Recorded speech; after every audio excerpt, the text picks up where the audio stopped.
Hey friends, I am reporting live from the passenger seat of my vehicle. I do not think I've made a video from this space yet, but you take what you can get when you are a mom and your kids are out on summer break. Listen, it's been a minute since I filled you in. I apologize, but there was like 2 or 3 weeks where there was nothing happening and there was nothing to report. Then life picked up and I found it challenging to find a moment to grab the camera. So here I am. Apologies in advance.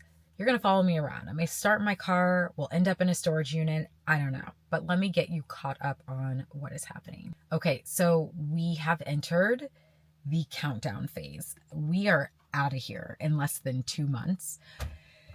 And there's still a lot to do. So the first big thing we had to get done, and this happened a few weeks ago, is we had to move out of our teeny tiny storage unit. When I say tiny, I mean tiny. This thing was like 6 by 9, and we stored a lot in there. It worked when we had this house, but when you're moving out of the country, you got a lot more to store.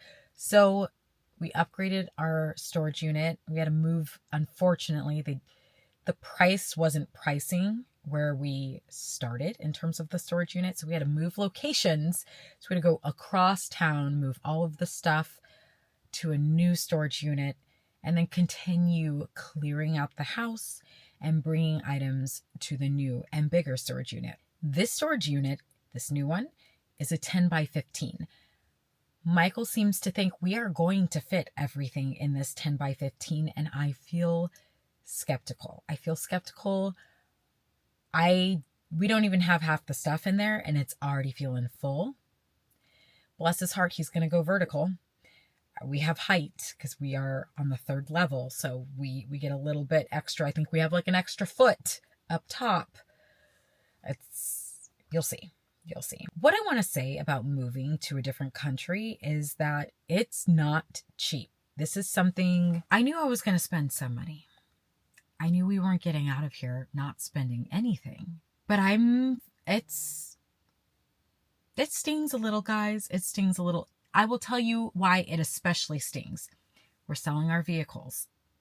This Tesla, the value of Teslas recently have fallen off a cliff. Thank you, Elon, for nothing. I thought I was going to keep this car for quite a while. I was like, listen, we use this car. This is our commuter car. Granted, it has quite a few miles on it. Carvana is offering me like $19,000 for this car. I am like, ma'am, excuse me. I paid $60,000 for this car. I then spent an astronomical amount of money putting paint protection film on this vehicle and then wrapping the ugly ass wood dash that comes in the $60,000 car. Yada, yada, yada. I am like, the disrespect. This car is 3 years old and I can't get $20,000 for it. So now I am needing to purchase this car outright so I can get the title and hope that I can at least sell this car private party for the amount that I owe left on the loan. That'd be nice. Can I just not take an L on this car? That would be fantastic.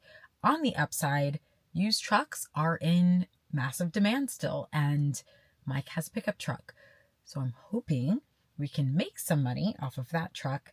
That way, if I take an L on this car, we kind of come back to like even. So you may take an L on selling your cars. Obviously, we chose to upgrade the storage unit, but it's because we invested in nice furniture. Like, we're getting rid of a lot of stuff in this house, but there are some things that we chose to invest in because we're like, we want to keep this, so I don't want to sell it. And I also don't want to buy it again when we come back. So you got to get a bigger storage unit, which costs more, yada, right? Something else to consider is that when you move to a different country, they're likely not going to have a lot of the products that you're used to or that you love here in the States. So there are certain things I'm like, whatever, we'll just enjoy the products that they make over there. There are other things like black hair care products that I'm like, no ma'am. We need to stock up in advance. So I'm spending a boatload of money making sure I have months worth of certain products because they ain't going to have it where we're going. That much I know. Okay, then we hired a property management company, which I recommend. I think it's the move, especially if you're moving out of the country. You really want someone here to be able to look after the property and communicate with the tenant should they need anything, right? It's, 7% of your rent. Okay, I think that's worth it. But then there are upfront fees. Like for us, the first month of rent goes to them, and that will cover like the marketing cost of them listing the house, showing the house, so on and so forth. So you have to account for half of rent or paying a mortgage plus whatever you're paying when you move to another country in that first month. And then there are a few things to get the house ready. Thankfully, our house is basically brand new, so we don't have a list of items that, are going to cost us in terms of getting the house presentable. But we do have a couple of things, like we have to repaint some walls. The carpet needs to be stretched upstairs. So you've got to like account for these little things before you leave. Another item that can add up really quickly is luggage. So we realize we didn't have enough luggage to carry the things that we need to move out of the country. So there's an expense line item for getting bigger pieces of luggage because we're not shipping stuff, I don't think. We're going to try and get everything in a few carry-ons and a couple of checked bags. So if you can, I've learned this halfway through this process, especially for your bigger checked bags, go cheap. Because, for instance, the things that I am buying in advance, so the hair care products, some of the coffee we want to take with us that we know we won't be able to get where we're going, all of that stuff is consumable, which means when we come back, we will have empty luggage. And it would be nice, theoretically, to dump some of those bigger checked items. If you didn't spend an arm and a leg for it, you won't care, and maybe you'll just leave it in the country, try and sell it to someone in that country. It's not like a legacy piece of item that you need to take back with you. So I would recommend going cheap on those bigger items if you can, because it adds up fast. I am keeping track of all the cost, the running tally of how much it is going to run us to leave the country. Even the passports, like getting all of us passports or renewing passports, it was like over $1,000. It's kind of wild. So I'm guessing it's going to be close to $10,000 just to get out of here. I'll keep y'all posted. I want to talk about the purging and selling. Even though we upgraded our storage unit, we are selling so much stuff. And it's kind of wild to see us as humans, like how much we accumulate over a short period of time. Like we've only been in this house for 4 years. It'll be 4 years in September. And we purged before we moved here. And we came from a much smaller house. We didn't even have the capacity to bring a whole lot of stuff over. Granted, we bought some stuff, but I'd say we were kind of on the minimalist side.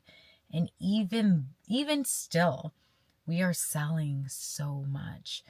And it is hard, especially as parents. Like you go through some of your kids' items, things that they're attached to, or items in the house that maybe you haven't seen in a while, but, spark some sort of important memory. I find that that's the part that makes this process just a little tough.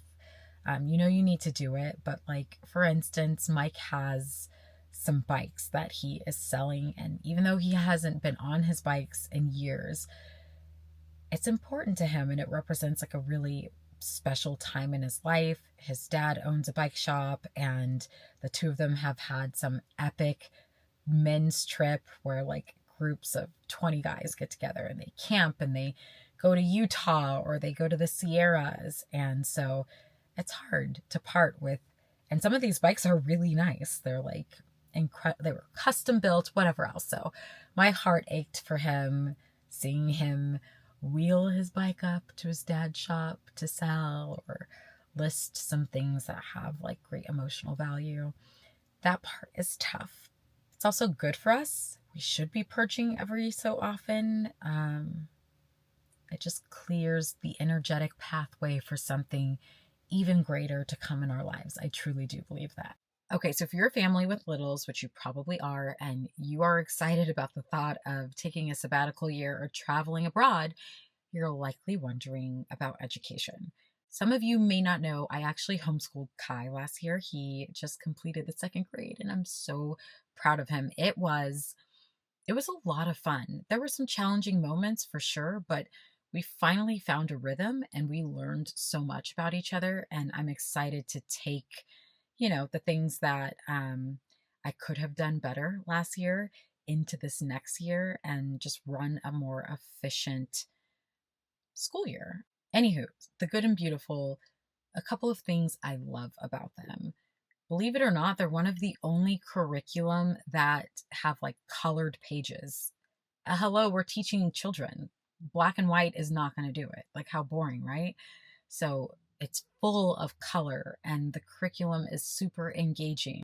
Math, for instance, they incorporate so many games. There's a whole separate box that is filled with pieces to play various games to learn about anything from telling time to money management. It was a lot of fun, and Kai really enjoyed the lessons that included those interactive games. The Good and Beautiful is technically a Christian-based curriculum, although we found it to be very light in that regard. They don't go hard on the religion, which for me is a personal preference, as I don't subscribe to any one religion, but overall, it's been wonderful. Highly recommend. I'm excited to jump into third grade with Kai, and I even invested in the preschool curriculum for Naya because she took an interest in homeschooling, watching Kai be homeschooled all last year, which is super sweet. So I've got both those kids covered. That is actually something I might ship in advance because it is so heavy. All of the books, like language arts, math book, all of her stuff. I'm like, I don't want to take up space in the suitcase. So I might actually ship that. I have to ship it, I think, like a month in advance. It takes a minute, but it'll be okay. The last thing I want to catch you guys up on is the timing and trust aspect of this entire move. There's a crazy part to this. The crazy part is we have booked our flight. We have rented our first Airbnb, but we don't have our house rented out. In fact, we can't even list our house. So the property management company is really adamant about, we aren't going to list your house until like a week before you leave. Like, you need to be out of your house because people get annoyed when they can't come see your house.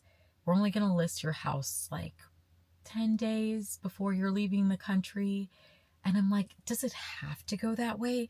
Because my strong preference is that I don't have a mortgage payment and pay for an Airbnb in another country. That is my strong preference. They have some sort of guarantee where if they don't rent your house out in the first 3 weeks, you don't pay their property management fee for the first couple of months.